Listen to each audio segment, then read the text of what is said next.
अरब सागर में low pressure system ने लई हवामान निष्णात अंबालालभाई पटेलનું મોટું નિવેદન કહ્યું એન્ટી સાયક્લોનિક સિસ્ટમ સમી જાય તો વાવાઝોડાની બની શકે છે પ્રક્રિયા એન્ટી સાયક્લોન જે છે એ સમી જાય તો ધીરે ધીરે વાવાઝોડાની પ્રક્રિયા બની પણ શકે જી।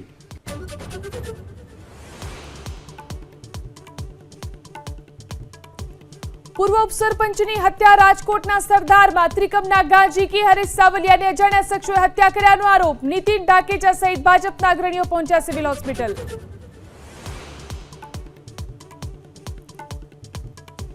चालू एसटी बस से हार्ट एटेक थी ड्राइवरનું મોત। મહેસાણાના કડીમાં સાણંદની પાટણ જતી એસટી બસના ડ્રાઈવર બાબુજી ઠાકોરે ગુમાવ્યો જીવ। મુસાફરોનો બચાવ।